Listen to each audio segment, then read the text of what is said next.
Congress party, मैं ये मानता हूं कि कांग्रेस पार्टी और विपक्ष के जो लोग हैं वो खुद ही बाद में पछताएंगे।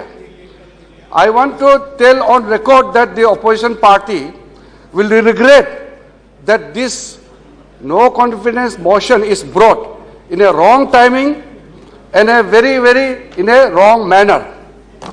सर, मैं ये इसलिए कह रहा हूं कि आज परिस्थिति बिल्कुल उल्टा है।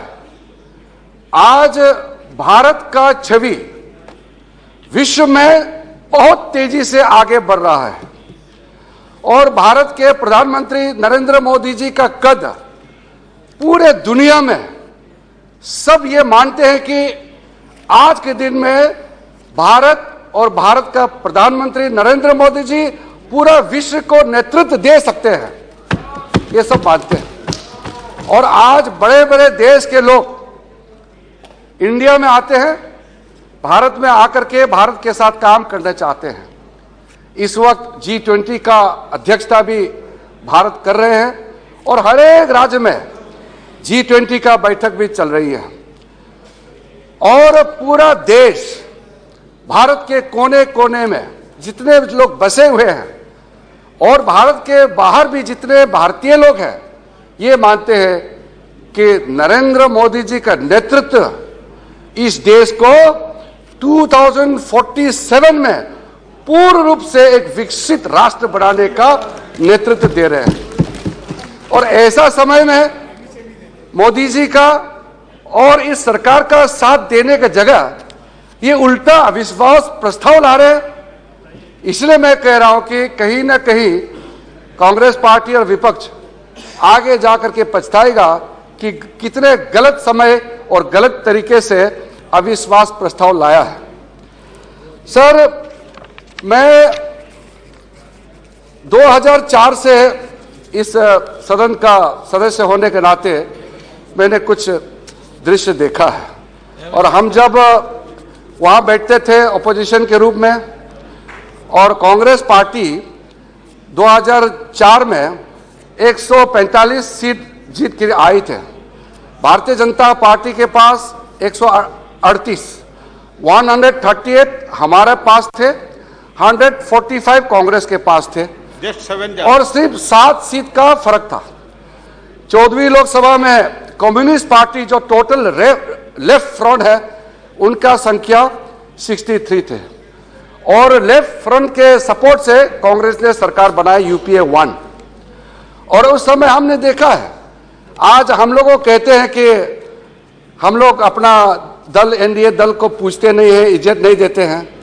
हमने ये दृश्य देखा है, यहाँ जो वरिष्ठ बैठते थे कांग्रेस के, उनके पास 145 होने के बावजूद भी वो उनका व्यवहार ऐसा था कि जैसे उसके पास 450 सीट से भी ऊपर है।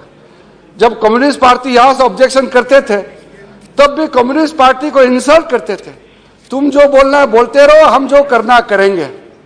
और आज टीएमसी के जितने मेंबर यहाँ बैठे हैं उनको मैं याद दिलाना चाहता हूँ, उस समय टीएमसी के नेतृत्व सुश्री ममता बनर्जी अकेली जीत के आई थी और वहाँ इस सीट में जहाँ मेहताब जी बैठे हैं वहाँ पे ममता जी बैठी थी और उन्होंने कुछ अपना बात रखने के लिए कागज स्पीकर तक भेजा, बोलने के लिए कोशिश भी की, मगर यहाँ जो उस समय लेफ्ट फ्रंट का जो हाईएस्ट नंबर सीट जीते थे उस समय 63, फिजिकली ममता जी को बोलने नहीं दिया।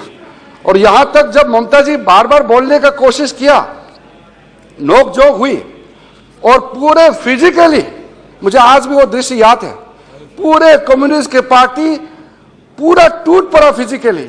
ये तो लकीली मैं और हमारे पार्टी के कुछ सदस्य वहां सामने बैठे थे, हम लोग बिल्कुल आगे कूद गए और फिजिकली हम लोग ने जाके रुका कि इस तरह का लोकसभा में आपके संख्या बल पर एक महिला सांसद को इस तरह से आप लोग अटैक नहीं कर सकते हैं। आज ममता जी शायद याद नहीं करते होंगे या उनके टीएमसी वाले संख्या थोड़ा बढ़ गई तो शायद उनमें कुछ वो अलग सा उसका व्यवहार में बदल गए, तो वो उनका भाषा भी बदल चुके हैं, लेकिन हम लोग ऐसे चीजों को भूलते नहीं हैं। सर, आज हम लोग जब देश इतना तेजी से आगे बढ़ रहे हैं, दुनिया का बड़ी जो आर्थिक शक्ति जितने भी हैं, जो बड़े इकोनॉमीज है, उसमें सबसे फास्टेस्ट ग्रोइंग बिग इकोनॉमी में इंडिया नंबर 1 है। तो ऐसा में कम से कम आप हमको पसंद ना करें, भारतीय जनता पार्टी का आइडियोलॉजी को आप सपोर्ट ना करें, प्रधानमंत्री मोदी जी को आप पसंद ना करते होंगे, लेकिन जब देश तरक्की कर रहे हैं, भारत आगे बढ़ रहा है, तो भारत के नाम से तो आप साथ देना चाहिए। आप इंडिया नाम रखने से कुछ नहीं होता है। भारत के विरोध काम करेंगे और नाम इंडिया रखेंगे। ये हमारे देश के लोग पूरा देख रहे हैं। आप लोगों का जो गुमराह करने का तरीका है, उस बहकावे में कोई आने वाला नहीं है। सर, मेरा कुछ जो तथ्य रखना चाहते हैं उसमें, क्योंकि आज गौरव जी बोलते बोलते उन्होंने मणिपुर और नॉर्थ ईस्ट से शुरू किया, इसलिए मैं कुछ बातें वहीं से शुरू करता हूं। सबसे पहले तो जब 2014 में मोदी जी इस देश का प्रधानमंत्री बने, उसके पहले का परिस्थिति का थोड़ा समझिए। मैं इस सदन में पीछे बैठ करके गला फाड़ फाड़ करके हम उस समय के यूपीए सरकार को हम हाथ जोड़ के हम उनको मांग करते थे, पुकारते थे कि कभी कभी आप नॉर्थ ईस्ट का तरफ भी ध्यान रखिए, कभी कभी आप समय निकल करके नॉर्थ ईस्ट की तरफ देखिए। उस समय का तत्कालीन प्रधानमंत्री डॉक्टर मनमोहन सिंह जी तो खुद राज्यसभा, तो लोकसभा से नहीं आए थे, असम के सीट से, असम के कोटा से राज्यसभा के सदस्य बने, 2 बार प्रधानमंत्री बने। कभी भी विकास के नाम पर नॉर्थ ईस्ट का दौरा नहीं किया। 1-2 बार औपचारिक कार्यक्रम के लिए गए होंगे, लेकिन कभी भी हमारे नॉर्थ ईस्ट के सांसदों के साथ, नॉर्थ ईस्ट के मुख्यमंत्रियों के साथ बैठ करके कभी भी नॉर्थ ईस्ट के बारे में चर्चा नहीं किया। आज आप लोग मणिपुर का नाम लेकर के, नॉर्थ ईस्ट का नाम लेकर के बार बार जो आप लोग बोल रहे हैं, काश आप लोग 2014 के पहले के परिस्थिति को याद करते, तो आपको आज नॉर्थ ईस्ट का नाम अपने जुबान पर लेने के लिए भी आपको सोचना पड़ना था। लेकिन आप लोग भूतकाल में जाना नहीं चाहते हैं और ऐसे ही राजनीतिक बयानबाजी में देश को गुमराह करना चाहते हैं। नॉर्थ ईस्ट के जो राज्य है, पॉपुलेशन की दृष्टि से बहुत बड़ा नहीं होते हैं। पॉपुलेशन के हिसाब से हमारे वहां के जो मेंबर्स ऑफ पार्लियामेंट का संख्या भी कम है। कांग्रेस पार्टी का जब चीफ मिनिस्टर कॉन्फ्रेंस हुए और नॉर्थ ईस्ट के चीफ मिनिस्टर जब भाषण देते थे, तो उस समय कांग्रेस के जो वरिष्ठ नेता थे वो कहते थे कि नॉर्थ ईस्ट के एमपी आपके पास और नॉर्थ ईस्ट का चीफ मिनिस्टर आपके पास एमपी कम है, इसलिए आपको कम बोलना चाहिए। मेरे प्रदेश का मुख्यमंत्री भाषण करके सिर्फ 2 ही मिनट हुए थे और कांग्रेस के सारे वरिष्ठ ने कहा कि नहीं नहीं, आप अभी मत बोलिए, आप खत्म कीजिए, छोटा स्टेट है इसलिए कम बोलना चाहिए। मैं आज फक्र के साथ कहना चाहता हूं, मैं अपना प्रदेश से, अरुणाचल प्रदेश से पहली बार कैबिनेट मंत्री बना है। इतने सालों के बाद आज हम लोग नॉर्थ ईस्ट से 2 कैबिनेट मंत्री और 5 राज्य मंत्री हैं और इस देश का मैं पहला ट्राइबल लॉ मिनिस्टर भी बना। ये जो इसको कोई टोकन, इसको कोई डेकोरेटिव एक्शन मत सोचिए। माइनॉरिटी तो मैं हूं, लेकिन मोदी जी ने माइनॉरिटी और कमजोर सोचने का मौका ही नहीं दिया, क्योंकि आज हम जहां खड़ा है, अगर मैं अरुणाचल में खड़ा हूं, मणिपुर में खड़ा हूं, जहां भी मैं खड़ा हूं, वही जगह इंडिया का मेन स्ट्रीम बन जाता है। पहले लोग कहते थे कि आप लोग मेन स्ट्रीम में जुड़िए, मेन स्ट्रीम में जुड़िए। आज हर एक भारत का हर एक हिस्सा देश का मेन स्ट्रीम बन चुका है। इसलिए आप लोग को सोचना पड़ेगा कुछ कहने से पहले। नॉर्थ ईस्ट के बारे में आप लोगों ने बहुत जिक्र किया, खास करके मणिपुर के बारे में। आप लोग को पता है आज जो मणिपुर के अंदर जो संघर्ष हो रहे हैं और वहां मैते कम्युनिटी और चीन कुकी जो मार कम्युनिटी का बीच में जो संघर्ष चल रहे हैं, वो ऐसा मत सोचिए कि आज उसका चिंगारी अचानक से उत्पन्न हुआ है, ऐसा मत सोचिए। बरसों से आपका नेग्लिजेंस, बरसों से जो आपने नॉर्थ ईस्ट को अपने पे मरने के लिए छोड़ दिया, हैंड होल्डिंग करने के लिए आप सोचा नहीं है, उसी का नतीजा है। मैं आज वायलेंस के लेकर के पूरा डिटेल में नहीं कहूंगा, क्योंकि गृह मंत्री जी जब इंटरवेंशन करेंगे तो स्पेसिफिकली वो इस बात को कहेंगे, इसलिए मैं सिर्फ ऊपर का जो परिस्थिति है उसको बताना चाहता हूं।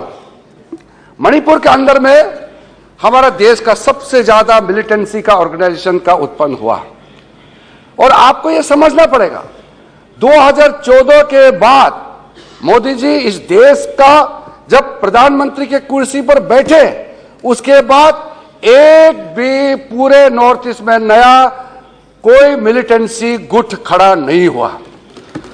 और नॉर्थ ईस्ट के अंदर में टोटल मैं आपको अगर संख्या बताऊंगा, पिछले 9 साल के अंदर में 8,000 से ज्यादा जो मिलिटेंट ऑर्गेनाइजेशन में काम करने वाला बंदूक के साथ सरेंडर कर चुके हैं। 800%, 800% इंक्रीज हुआ है surrendering of the militants. Kidnapping का जो घटनाएं होते थे 81% उसमें कमी आई है, और सिविलियंस को जितने मारे जाते थे मिलिटेंट्स के एक्शन के द्वारा उसमें 97% गिरावट आई है। और सिक्योरिटी पर्सन जो ऑपरेशन करते थे उसमें मारे जाते थे, उसके संख्या में, मृत्यु के संख्या में 90% का कमी आई है। इंसर्जेंसी टोटल जो इंसिडेंट में 76% का कमी आई है। और arm forces special powers act 1958 में जब नॉर्थ ईस्ट में मिलिटेंसी का उत्पन्न हुआ, उसको नियंत्रण करने के लिए arm forces special powers act का आप लोगों ने इस सदन में पारित करके लागू किया था। आज मैं बहुत ही संतोषजनक आपको बताना चाहता हूं कि आज आसपा के जो टोटल कवरेज एरिया में 5% का रिडक्शन हुआ है। मैं जिस प्रदेश से आता हूं, हमारे असम और अरुणाचल के पूरे बाउंड्री का 20 किलोमीटर अरुणाचल साइड, 20 किलोमीटर